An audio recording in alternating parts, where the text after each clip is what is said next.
Bonjour, je suis Esther Laubert de l'agence immobilière Esther Laubert à Carouge dans le canton de Genève. Dans cette vidéo, je vous explique la problématique de la sous-location et pourquoi je déconseille aux locataires et aux sous-locataires la sous-location.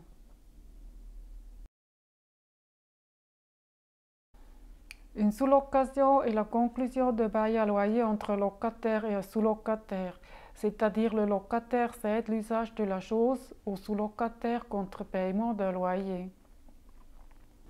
La sous-location de la totalité du bien loué n'est autorisée que si le locataire a l'intention de revenir dans le local dans un avenir proche. Le bailleur peut lui demander de lui fournir la date probable de son retour. Si le locataire refuse cette information, le bailleur peut résilier le bail d'une manière anticipée ou ordinaire. La sous-location partielle, par exemple d'une chambre, n'est pas limitée dans le temps.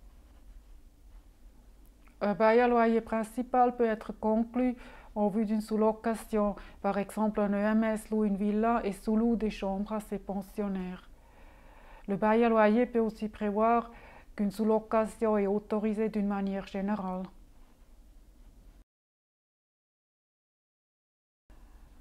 Selon l'article 262 du Code des obligations, le locataire peut sous-louer toute ou une partie de la chose louée avec le consentement du bailleur. La sous-location ne peut pas être interdite par le bailleur. Le locataire doit demander au bailleur de sous-louer son local. S'il s'agit d'un local familial, les deux partenaires doivent faire la demande ensemble. Selon le contrat cadre roman, le bailleur doit se prononcer dans un délai de 30 jours.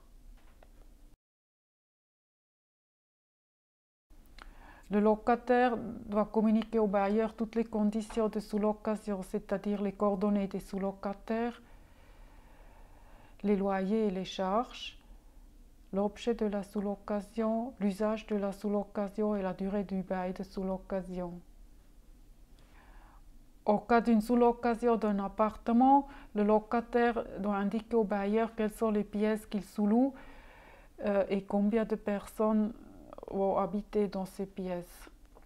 Idéalement, le locataire soumet au bailleur un projet de bail de sous-location. Le bailleur peut refuser son consentement si le locataire refuse de lui communiquer les conditions du bail de sous-location. Si les conditions de sous-location sont abusives comparées avec les conditions du bail à loyer principal. Et si la sous-location présente au bailleur des inconvénients. Le locataire est garant envers du bailleur que le sous-locataire n'emploiera la chose qu'à l'usage autorisé par le bail principal. Le bailleur peut s'adresser directement au sous-locataire à l'effet de l'y obliger. Le locataire réalise avec la sous-location un bénéfice abusif ou le sous-locataire est concurrent du bailleur ou des locataires de l'immeuble. Si le bailleur refuse au locataire la sous-location et le locataire n'est pas d'accord, il peut s'adresser à l'autorité de conciliation. S'il sous-loue le local sans le consentement du bailleur, il risque la résiliation de son bail.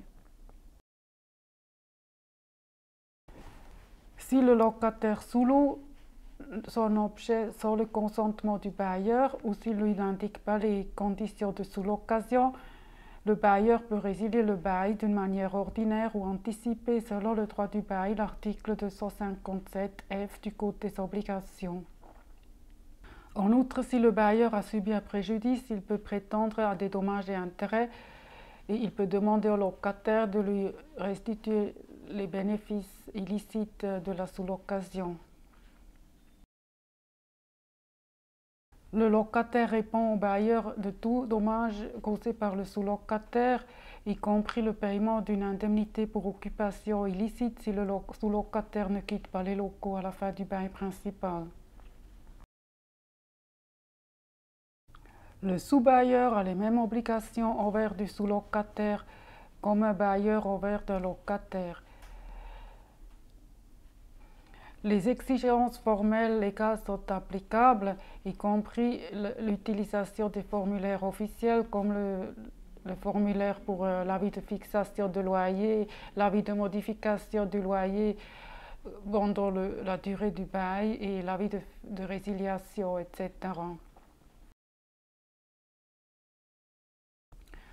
Le locataire devient sous-bailleur, c'est à mon avis problématique. Je n'ai jamais rencontré un locataire qui a eu l'expertise et les compétences de gérant d'immeuble.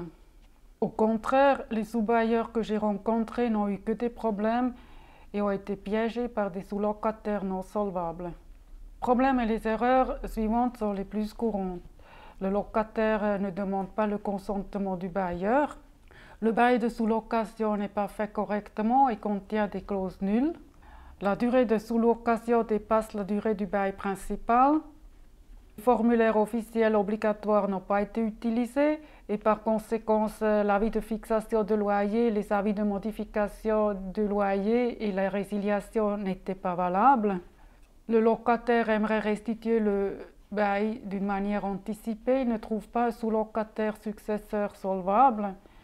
Il loue un sous-locataire non solvable qui lui promet de payer le loyer à l'avance pour la durée du bail et à l'expiration, il reste dans le local et il l'occupe illicitement. Le choix du sous-locataire n'est pas fait avec la prudence nécessaire. Les personnes insolvables le savent bien et ne cherchent que des locaux à louer en sous-location. Le sous-locataire ne paye plus le loyer, le locataire ne sait pas comment procéder et doit continuer à payer le loyer au bailleur. Le sous-locataire insolvable endommage les locaux. Le sous-locataire ne quitte pas les locaux à l'expiration du bail principal. Le bailleur ne peut pas être contraint de louer son local à un sous-locataire. Le locataire doit donc entamer une procédure en évacuation et payer des indemnités pour occupation illicite jusqu'au moment où le sous-locataire a quitté le local. Le bail est résilié, le locataire ne cherche pas à temps l'avis de résiliation et à son tour, il ne peut plus envoyer la résiliation de sous-location à temps et donc le sous-locataire peut lui demander des dommages et intérêts. Le locataire doit régler soi-même les problèmes avec le sous-locataire, il ne peut pas les déléguer au bailleur. C'est à ce moment que son incompétence professionnelle devient un gros problème. Aussi, le sous-locataire peut avoir des problèmes si le locataire ne paye pas le loyer et le bail est résilié pour non-paiement du loyer. Le bail de sous-location ne peut pas être prolongé au-delà de l'expiration du bail principal. Un bailleur doit avoir les compétences et l'expertise de gérant d'immeuble. Un locataire qui sous-loue son local devient sous-bailleur. Les responsabilités qu'un sous-bailleur prend envers du bailleur et les problèmes qu'il peut avoir avec le sous-locataire sont énormes et ne peuvent pas être assurés. C'est la raison pour laquelle je déconseille en général aux locataires de sous-louer la totalité de leurs biens loués. Si vous avez aimé cette vidéo, je vous prie de mettre le pouce en haut. N'hésitez pas d'écrire un commentaire en bas et d'abonner ma chaîne de YouTube. Je vous en remercie. À bientôt et au revoir.